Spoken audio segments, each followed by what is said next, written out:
ამ რეგიონს ფაშა ახსოვს და საფაშორო იყო ეს რეგიონი, გვახსოვს 2004 წლამდე და ბევრი ადამიანის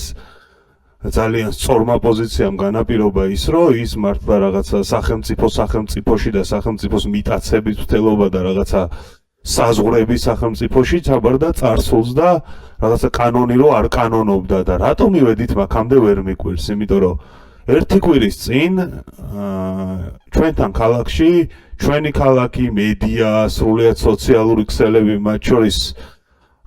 ყველა რაღაცა მთავრობის ასე ვთქვათ, მხარეც კი თავს იწონებდა ქორწილით, რომელიც ამ ქალაქში ჩატარდა.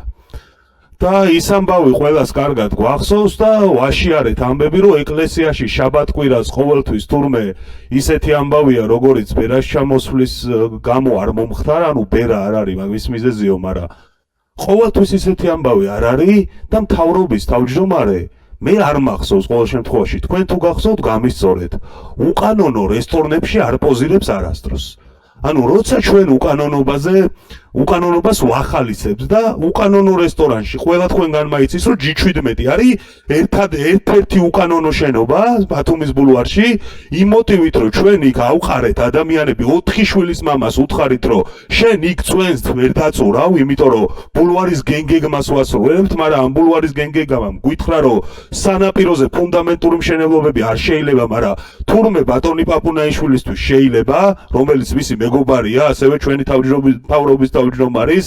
იქ ადამიანები ავყარეთ იმ მიზეზით, რომ თურმე ბულვარის გენგეგმას ვასრულებთ, მაგრამ სანრემო თურმე მისთვის შეიძლება და ყველაზე მნიშვნელოვანი ის არის, რომ ხალხო კანონი, ყველა თქვენგანმა იცის, რომ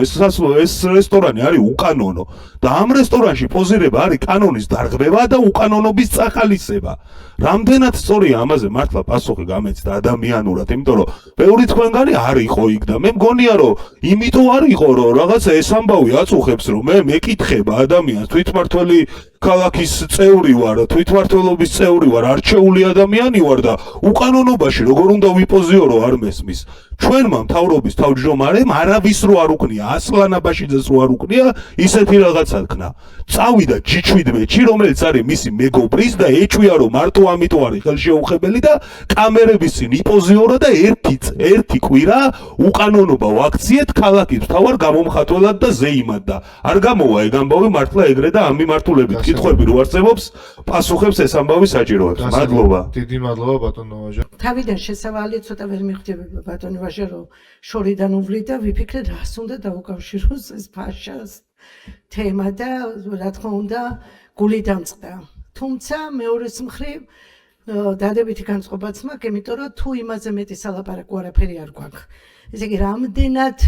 ღირსეული პიროვნებები უნდა იყვნენ, მეფე, პატარძალი, მათი მეჯვარე, რომ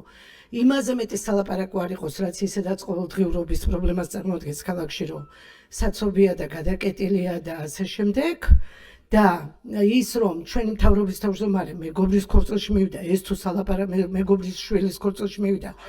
ეს თუ სალაპარაკო გახდება, გითხრა შენ ნინომ, შენ ოღონდ დაქორწინდი და ყველა ერთად გადავკეტავთ ქუჩებსაც, გზებსაც და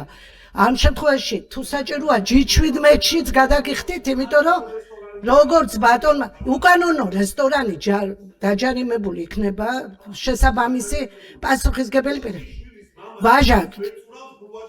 ჩვენ არ შევსულართ თქვენთან პოლემიკაში, გთხოვთ დამასრულებინოთ აზრი. არის სხვათა შორის თქვენ შეცდომას შეგყავთ მსმენელი, როცა თქვით სანრემოც ახსენეთ ბათუმის ბულვარის გენერალური განვითარების გეგმამ სანრემო დატოვა სხვათა შორის, იმიტომ რომ არის ობიექტები, რომლებიც საინვესტიციოდ საინტერესოა და ბატონმა ირაკლიმაც გითხრათ თქვენ, რომ ერთ-ერთი ამათგანია და სწორედ იმიტომ ვარ ჩვენ ვართ მუნიციპალიტეტის საკრებულო, სწორედ ასეთ ცოცხალი საკითხები, რომელიც ქალაქისთვის სარგებლის მომტანია, სასარგებლოდ უნდა გადავწყვიტოთ და თუ რამე პრობლემა, რა თქმა უნდა, ამასთან დაკავშირებითაც უნდა ვისაუბროთ.